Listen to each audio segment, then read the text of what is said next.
Trapdoor. I'm Emily, And I'm Katie. and this is our this is our fan fiction. Where we read you podcast. This is our podcast where we read you Harry Potter fan fiction. That is what we do every week. I can't.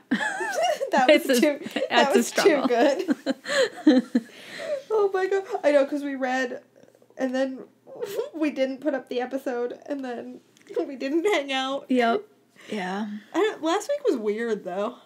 Yeah, I feel like we were both busy doing things. Yeah, we were both very busy. I don't remember what I was doing, just I felt like I was doing I was doing something like every day, and then I'm like, oh no, I didn't record it. And then you're like, I'm not putting the podcast up. And I'm like, perfect, okay. Yeah. Didn't matter, didn't go out when it was supposed to. Instead, you got it on, what, November 2nd? November 2nd. So, Yep. Hello, November. Yay! Welcome back. Yeah. All right. Any announcements or anything? No, not really. Okay. Nothing really super exciting has happened except I got glasses. Yeah, she's very excited about her glasses. I don't have fuzzy eyeballs when I read anymore. It's great. All right. I don't remember what we read about last time, so we're just going to go start reading. Well, James met Lily in the library for the first time ever in their 5th year. I was outraged. I do remember that. But it's because they made, in this story, Lily is a Ravenclaw. Yes. I forget what the OC, the original character's name is, but we are in a Marauders era. Oh, Melody is an OC that they have put into Gryffindor to, I feel like, replace Lily in Gryffindor. But it also seems like Sirius is in love with her. Yes, they do seem to have a thing for each other. Yes. But that's all I remember. Okay. I think that pretty much sums up what happened. Great. You still owe me 5 galleons, Remus reminded Melody as they walked down the stairs to breakfast the next morning.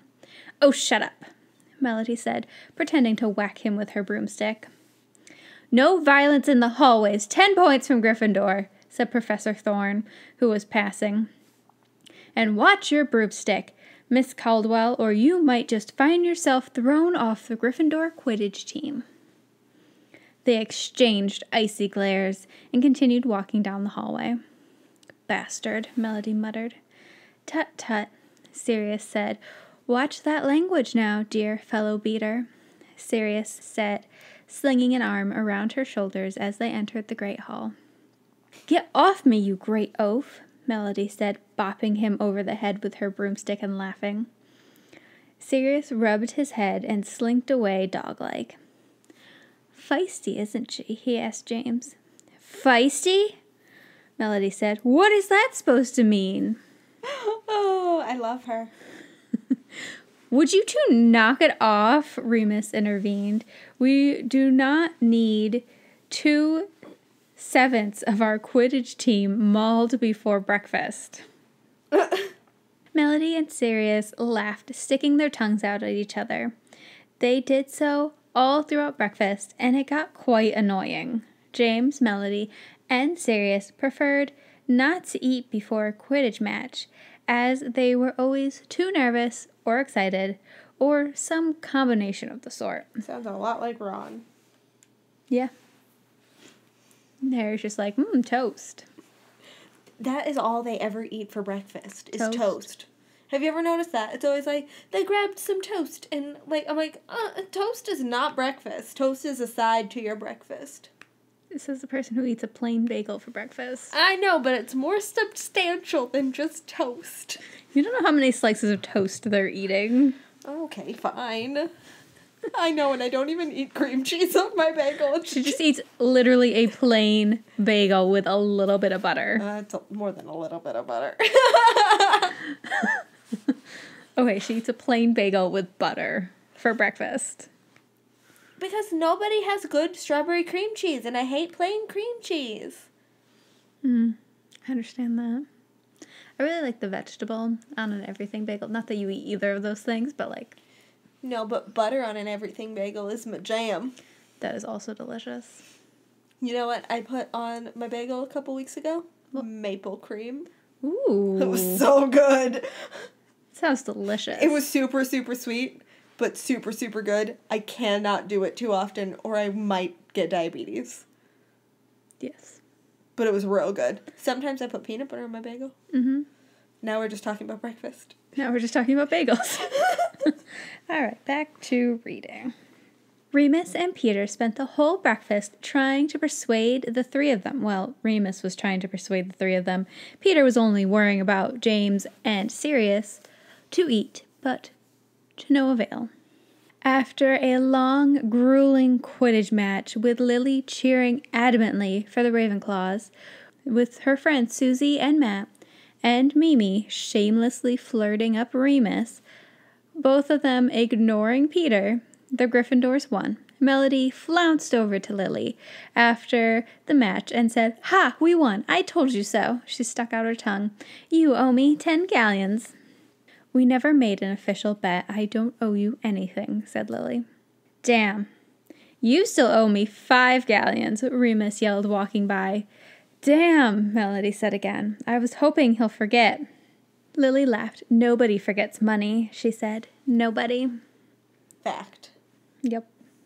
Afterwards, that is, after a long party in the Gryffindor common room and lunch, Melody went over to the Ravenclaw common room, dragged Lily away from her charms book, and took her to the Marauders' headquarters, where they were holding a meeting. Lily entered somewhat reluctantly and looked around. "Chamber pots?" she asked, eyebrows raised. "Nice touch." "Thank you," Sirius said proudly, as it was his idea, and besides, he was the only other one there. "Quite a nice collection, if I do say so myself." Lily laughed again. She had beautiful laughter, which James did not miss when he walked into the door 5 minutes later to hear Lily laughing again. She was alone in a room with Sirius and Melody, who both seemed to be quite funny. Yeah. So, yeah. Also, I guess we'll find out, but did James not know that Lily was going to be there? Because that would be great. It seems like that's where this is headed. Yes. Struck by both the beauty of laughter and the person producing it, James stood, frozen, by the doorway and was run into by Remus and Peter as they arrived together. "James, hello, hello," Sirius yelled, coming up to James, waving his hand in front of his face, yelling into his ear. James winced, blinked, and then came back down to earth to see the Marauders staring at him with odd expressions on their faces. Lily was standing in the middle of the room, by their meeting table, looking at him with an amused expression on her face. "Right," Sirius said. "Anyway, we have called this meeting for a reason, and it is not for James to gawk at Lily. So he'd better stop doing it right now," Sirius declared, sitting down at the head of the table and putting his feet up, looking at James and Lily's reaction with a satisfied look on his face. Totally just blew up James's spot. Didn't even care. He's just like, "This is not for that." I love it. It's very serious. Oh, 1,000%. Officially canon. Definitely. Lily was sputtering. Her face was quite red. James was giving Sirius a evil death glare and fervently denying anything of the sort. No one believed him. After James and Lily had calmed down, they all sat at the table, Lily and James as far from each other as possible, and started discussing the prank they were going to pull. When Sirius and James were done describing what it is they were going to do, with as many bad imitations of Snape as possible, Lily was rolling on the floor, laughing. I feel like this Lily is not friends with Snape. Yeah, seems like what's happening, because she would have defended him, because it wasn't until 6th year that they had their falling out. Right, and this is supposed to be 5th year. Yes. They're supposed to still be friends.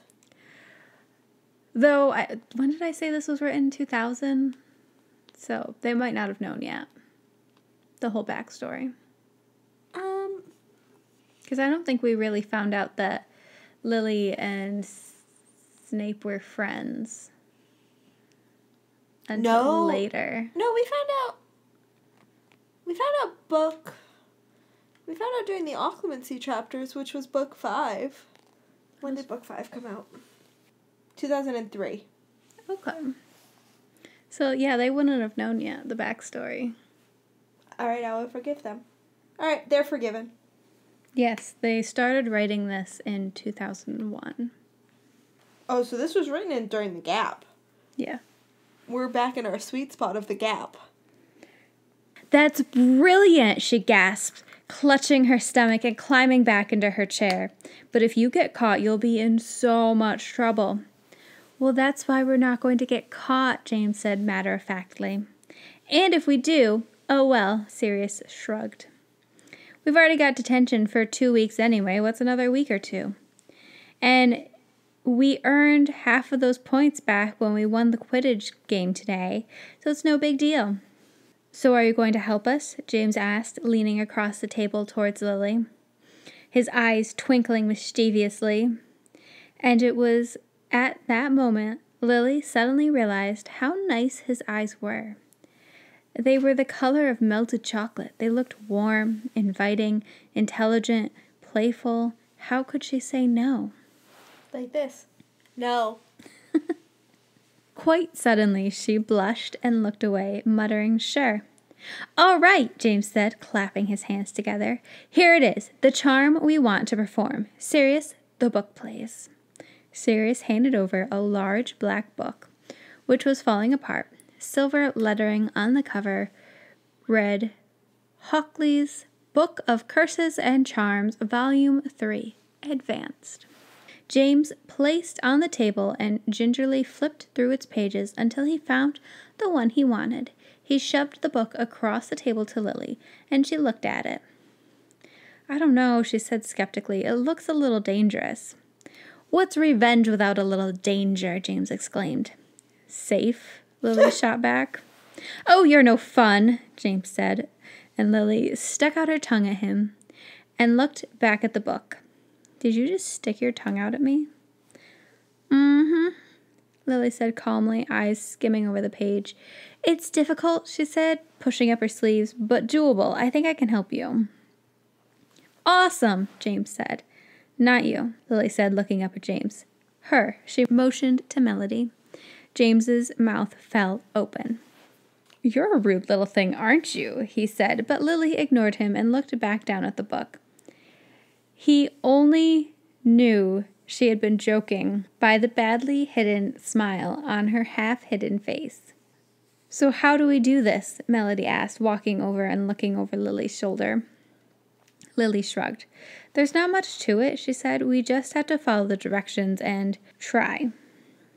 The difficult will be getting enough magic behind it. Sounds like you really have to concentrate." "So after you learn it, you can teach us," James said matter-of-factly. "Was that an order or a request?" Lily asked, crossing her arms and raising an eyebrow. "Both," James declared, sitting in a chair and putting his feet up on the table. "You know," Lily said thoughtfully, looking back at the book again, "I don't really see why I should help you. I mean, you haven't really given me a good reason."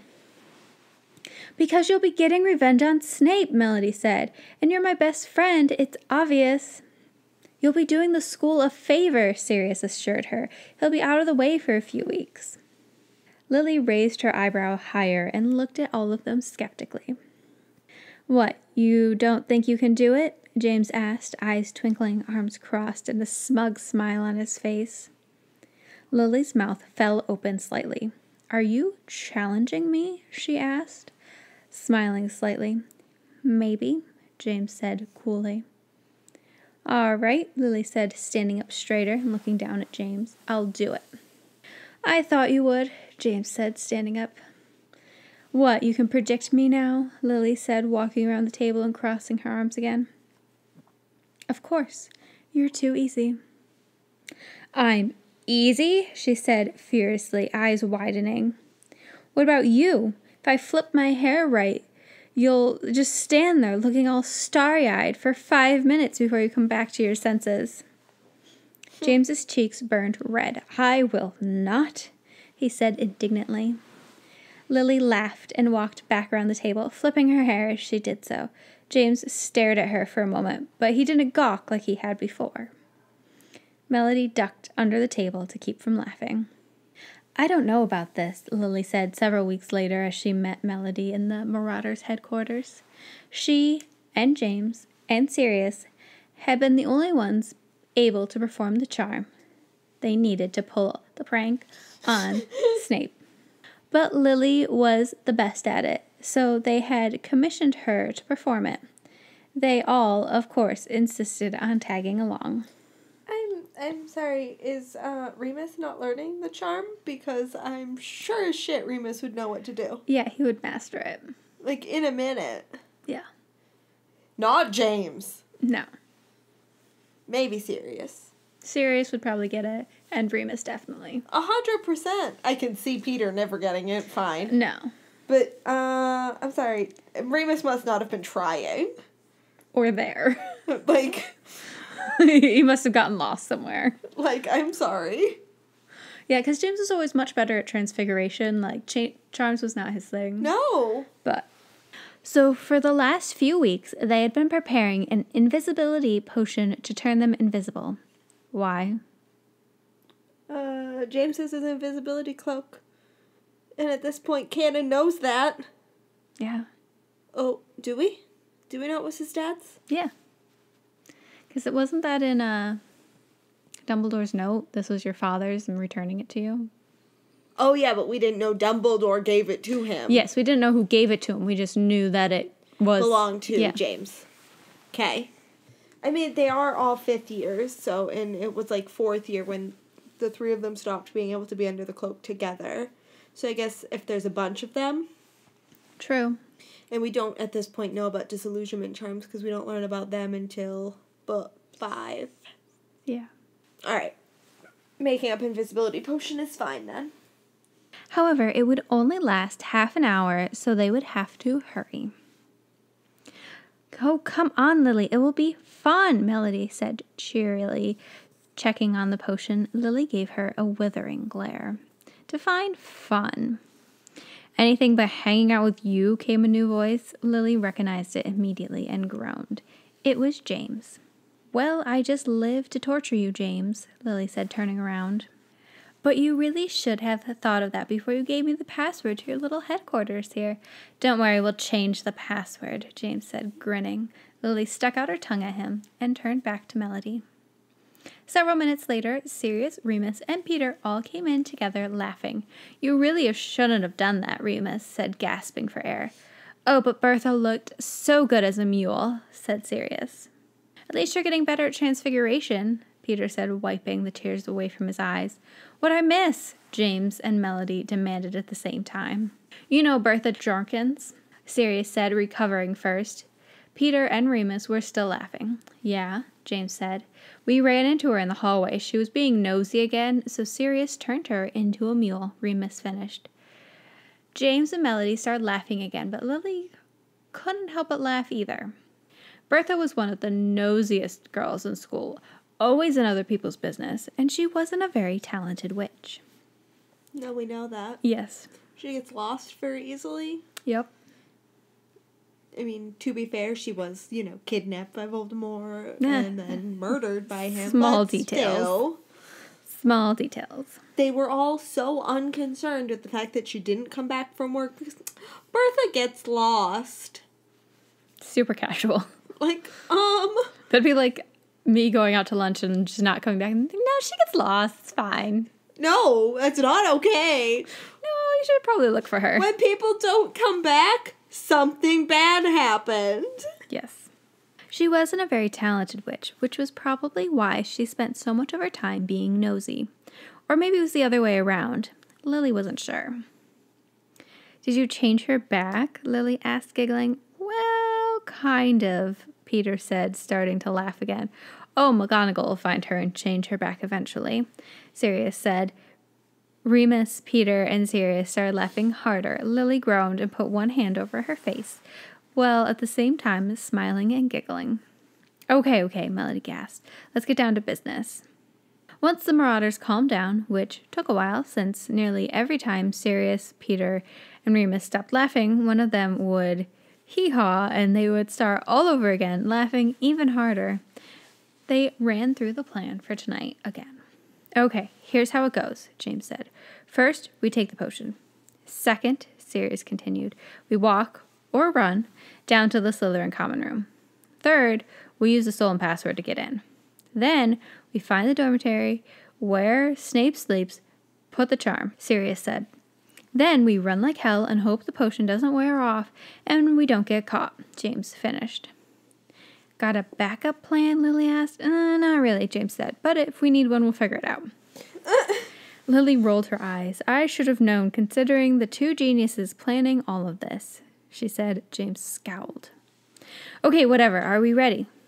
As ready as we'll ever be. Why don't they just wait until they're closer to the Slytherin common room to take the invisibility potion? Or, there are these things called flasks. Fill a flask with the potion. That way, You just retake it? when it starts wearing off, you just go shoot back another dose of the potion. Then you get a whole hour of invisibility rather than just a half hour. Yeah. And we know magical flasks are a thing since that happened all of book 4. Correct. Also, flasks are just a thing. Well, yeah. So are potion bottles, Yep. which can be conveniently stored in a pocket. Which we know you have pockets. As ready as we'll ever be, Remus said. Melody dished out the potion, nearly dropping Peter's as she handed it to him. Oh no. She didn't seem to care. They swallowed it down and watched each other with wide eyes as they disappeared. Soon, there didn't appear to be anybody in the room. Lily tried walking to the door, but she ran into somebody on the way. Ow, they both said at the same time. Sorry, they both said. It took a while for the 6 invisible people to sort themselves out, but once they had, they were all holding hands, first so they wouldn't run into each other, and second because Sirius and James were the only ones who knew the way to the Slytherin common room. Oh yeah, and I guess if you're all goddamn invisible already, dumbasses. It's not gonna go well. I don't know where they are exactly, but I'm assuming it's the room of requirements. Right, which is what, on the 7th floor? Yes. And the Slytherin common room is in the dungeons. It's going to take you half an hour to just get there. Like, we have ranted about the castle size before. Yeah. It's stupid large, with stupid amount of unused space. Like, you're telling me that there's not one unused closet space near the Slytherin common room that you could have taken that potion in? Especially since we know you're all 5th years, which means you can be out of your dormitory until 9 o'clock. Yeah. Therefore, you have until 9 o'clock to be in the hallways. Mm-hmm. And it's not like you have to be back in your dorm at 9. You just have to be back on your way to your dorm by 9. Yeah. Be like, oh yeah, no, we were coming from like the library or Quidditching. Oh, we didn't know this though yet. We didn't know what their curfew was yet. It's not specified until book 5 what their 5th year curfew is. True. But still. They don't seem particularly concerned about curfew. Right. So, Plus, yeah. Didn't they have the map already at this point? They definitely would have had the map already at this point. I don't know if we knew that it was definitely... We knew that it was them because we find that out at the end of book 3. Yeah. As Remus is packing up his thing, he hands Harry the map and says, now that I'm not your teacher anymore, I don't feel bad about giving this back to you. Blah, blah, blah, blah, blah. Your father's Sirius and I made this. Blah, blah, blah, blah, blah. But we never find out why they made the map. Or what year they made it in. Correct. We just know that they made it and it was taken from them by Filch at some point during their Hogwarts career, and then Fred and George nicked it. Yes. So I wonder if they had the map at this point. I mean, as for fanfic continuity, I would have said they had the map at this point. Yes. To be fair, they did put Lily in a different house and created an OC. True, so. But why wouldn't you just go to a goddamn empty classroom in the dungeons, because we know there's plenty. Or just like, stand behind a tapestry and chug it real quick. Right. Or just like chug it in the hallway. Nobody's really caring at it. Right, as long as Mrs. Norris and Filch ain't around, nobody cares. But we know that there are empty classrooms in the dungeon because when Snape takes over Defense Against the Dark Arts, his classroom is in the dungeons. Yep. As well as Slughorn's potion classroom. Yep. Which made no sense to me. I feel like Slughorn would not have been in the dungeons, but that's fine. I think that's probably just where the potions lab is set up, so it is like...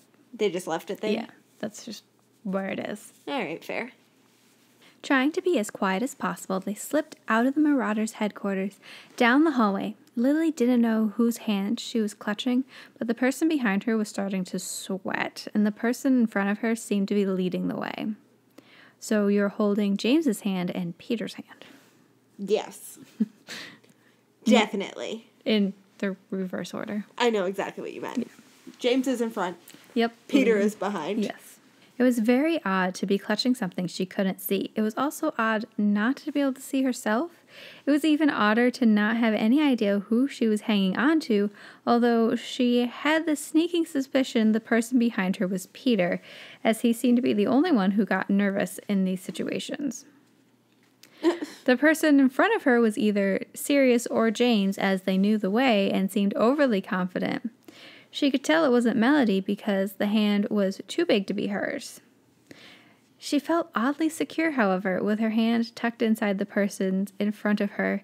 She wasn't even nervous about what she was about to do. She just knew she was going to, and quite suddenly, it didn't matter much what happened after that. She just wanted to have fun. Lily had never pulled a prank before. Although it sounded like fun, she couldn't think of many people she'd like to play a prank on, first of all. Second, even if there was someone she wanted to pull a prank on, she couldn't think of anything to do to them. And by the time she thought of something, she hadn't really cared about it anymore. But now, she was thinking, if she could come up with a good prank and pull it on someone, she would have to do it to James Potter. Of course, obviously. Yep. They reached a stone wall, and whoever was in front of Lily stopped. She heard James' voice call out a password. The wall slid open. They entered the Slytherin common room, which wasn't as nice as Ravenclaw's, Lily noted, and tried out 3 dormitories before finding Snape's. "All right, Lily, do it," Melody hissed. Lily rolled her eyes, dug in her robes for her wand, as if she didn't know what she was supposed to be doing right now. She whispered the incantation and watched with pleasure as the spell began to take. The Marauders decided to leave before they completely lost it and started laughing their heads off. As they re-entered the common room, Lily looked down to see her hand starting to reappear, and it was attached to James. "Uh-oh," she whispered. "Uh-oh, what?" James asked. "Look down." "Uh-oh." "What?" Melody asked, but she didn't stop to wait for a response. "Oh, shit," she said, realized what was happening. "Hey, who are you?" an angry Slytherin asked, popping his head over the back of a chair. "Everyone grab a partner and run," Sirius said, grabbing Melody's hand and making a mad dash for the door to the hall. Remus, Peter, James, and Lily followed suit and exited the common room as quickly as possible. "Split up, that way if we get caught it won't look as bad or suspicious for that matter," Sirius continued. He and Melody ran off in one direction to make out in a corridor. Or in a broom cupboard. Or in a broom cupboard. That's what they're for. Yes. Inappropriate interviews and making out. Yep. Remus and Peter took another, and James and Lily looked at each other in disgust and ran straight ahead. Running up a flight of stairs, Lily tripped and almost fell. James grabbed her hand and pulled her up. They kept running, and when they reached the top of the stairs, he didn't let go. They kept running down a long hallway with lots of portraits. As they neared the end, someone slowly rounded the corner and started coming towards them. Before the person could see James and Lily, James grabbed her and pulled both of them into the shadows, into a little niche behind a suit of armor. They stood close, breathing hard as they watched Filch walk by. Lily moved to get out from behind the armor, but James pulled her back. "Wait," James whispered.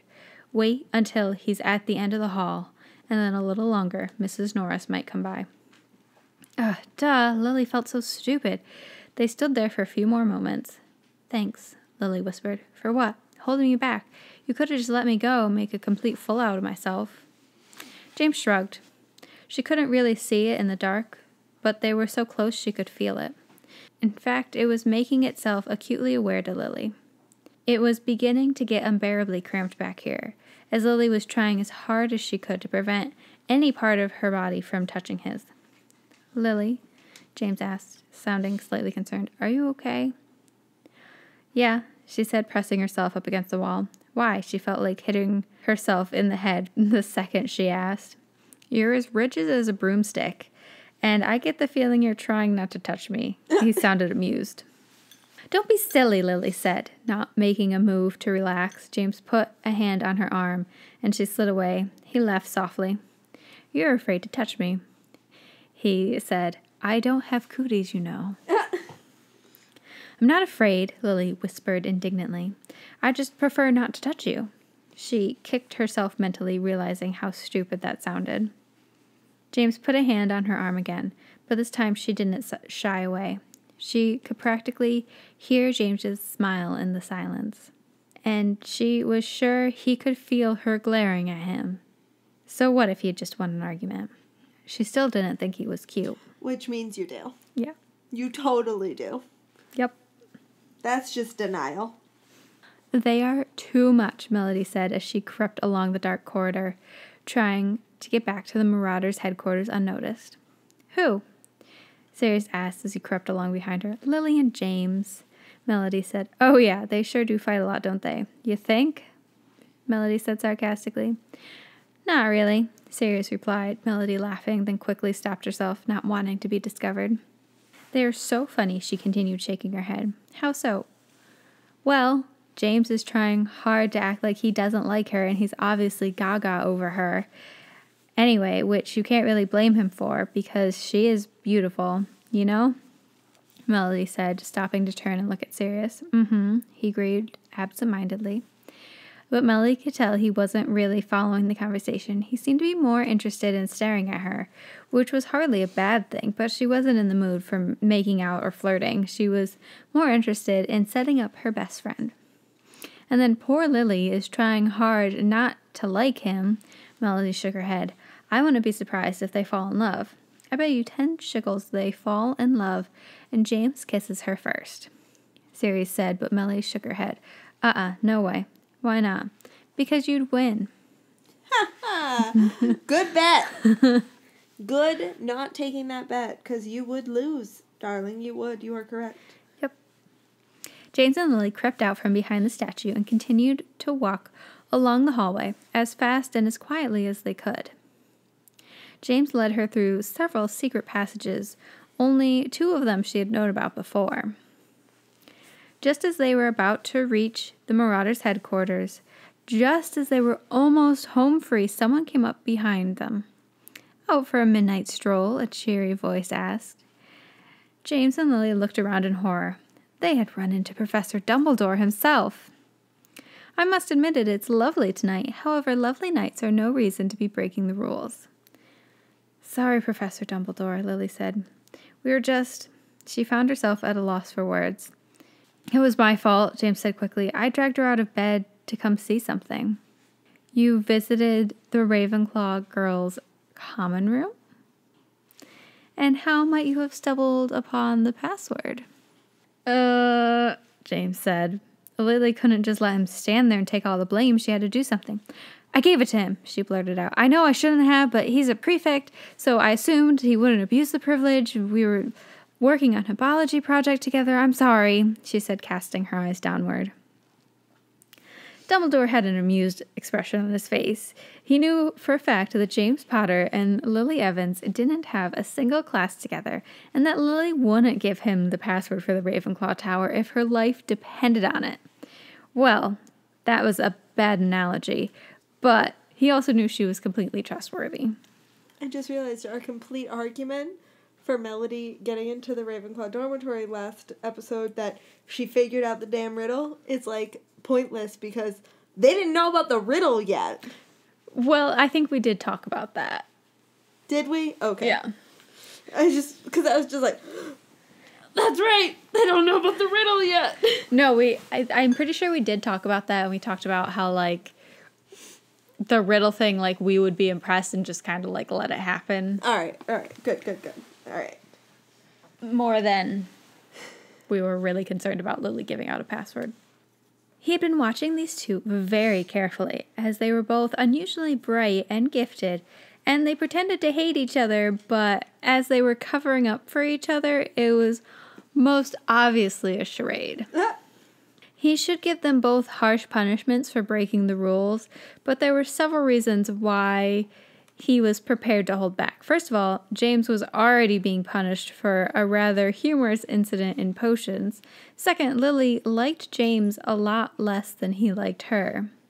And although giving them a harsh punishment would in no way stop them from being friends, it would slow the progress quite a bit, and if the most powerful witch and wizard in the school became close friends, it would make them more powerful to fight Voldemort when they got older, which Dumbledore figured they'd have to do. That was such a long paragraph. Yeah, it was, but also, God damn it, Dumbledore, stop making children fight your battles! You can't stop him. I know I can't! But still, God damn it, Dumbledore! They're children! Well, you've broken the rules, and you'll each receive a detention and 10 points from your houses. That said, let me escort both of you back to bed. Lily and James followed Dumbledore up to Gryffindor, where James climbed through the portrait hole and bid goodnight to Lily, who was both furious with him for getting her in so much trouble and glad he'd dragged her along in the first place. You didn't get in that much trouble. You got 1 detention and 10 points. That is not very much trouble. Nothing. That's barely trouble. And your detention is probably going to be like, go hang out with Professor Flitwick for 2 hours or whatever. Or come hang out with Dumbledore and do Dumbledore things. Because what is he right now? The Transfiguration Why is McGonagall there? Because he's headmaster at this point. Okay, never mind. Took me a moment. I was like, oh, no.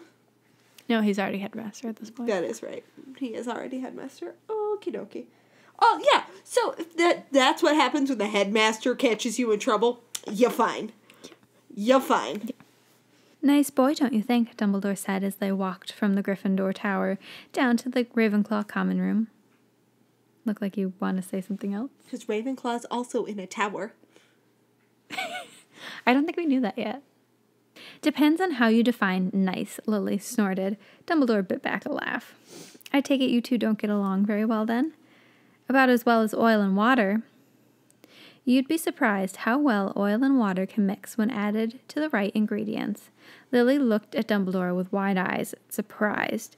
Was he warning her of something? Was he trying to say that she and James should start getting along? Or what? This was ridiculous. She'd known James for only a couple weeks, and already even Dumbledore was more interested in their relationship than she was. Next thing you know, Bertha Jorkins or Rita Skeeter would have it spread all over the school that she and James were dating.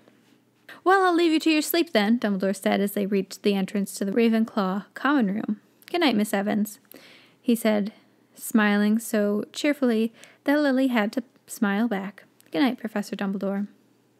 Melody, Sirius, Remus, and Peter were waiting nervously for James and Lily to meet them, but they weren't coming. It had been an hour already since all of them had returned to the Marauders' headquarters. There was still no sign of Lily and James. Do you think they got caught? Melody asked. Must have, Sirius replied. Well, let's go back to the Gryffindor Tower then, and see if James isn't there yet. And if he got back, then so is Lily. Sucks she's in Ravenclaw, Melody said as they lined up in front of the fireplace to be whisked away to the Gryffindor Tower by Floo Network. Sneaky. That's so sneaky. That is brilliant. That is fantastic. Yes! Oh! That is a nice addition to the Marauders' headquarters. Yes, Floo it is. I like that connects them. Oh, that room of requirement, man. We'd have a lot more fun if she weren't. Well, if she were in Gryffindor, that is, she amended as Remus got whisked away. Don't say that. We'd never hear the end of their fighting. Sirius, Remus, Melody, James, and Peter all came over to Lily the next morning at breakfast. Lily was eating with her friends, Susie, Matt, and Mimi. Mimi had just gotten up to ask the Hufflepuffs if they had any extra bacon since theirs was all gone. James plopped down in Mimi's now empty seat, which was right next to Lily's. Someone's sitting there, you know, Lily said, shooting James a look. James shrugged. I'll get up when she gets back. What do you guys want? Lily asked, noting the 4 people standing behind her. She twisted around in her chair to face them. We just want to thank you for last night, Melody said, and we came over to watch the show. You have a better view of it than we do. We must see Snape when he comes in, she trailed off, glancing over at the doors. Heard you had a run-in with Dumbledore last night, Sirius said. Yeah, I don't think he believed our story, though. What'd you tell him? That I dragged her out of bed to go see something, James replied. When he asked where I'd gotten the password from, Lily said she'd given it to me. She made it sound like she had a crush on me until she hastily added that we were working on a herbology project together, even though Dumbledore probably knows that we don't have any classes together. He 100% knows you don't have any classes together. He knows that Ravenclaws and Hufflepuffs go to herbology together. Actually, no. Hufflepuffs and Gryffindors, so Ravenclaw and Slytherins. Yes. Lily gaped at him, mouth open wide. Sirius started laughing. I did not make it sound like I had a crush on you, she said. Sure you did, James said easily, leaning back in his chair. Ah, bacon, he said, grabbing a piece off the tray Mamie brought over. Still gaping at him, Lily did the only thing she could think of. She poured a pitcher of pumpkin juice down the front of his robes. Yes, Lily! That is a strong queen move. All right, shall we stop here? I think that's a perfect stopping point. All right. We're going to end this chapter here. I mean, I say chapter, but it's really the end of chapter 1. The end of chapter 1, the end of episode 2. Yep. Chapter 2 does look shorter, like it could potentially be 1 episode. Good. Great. All right, I guess we'll see y'all next week. Bye. Bye. Thank you so much for joining us on our journey through the trap door. Please leave us a review on Facebook or iTunes. It would literally mean the world to us. It really would. You can find us on Facebook and Instagram at Through the Trapdoor 16 or on Twitter at The Trapdoor. And please send us an email at throughthetrapdoor16@gmail.com with any story suggestions. And as always, join us again next Saturday as we travel through the trapdoor.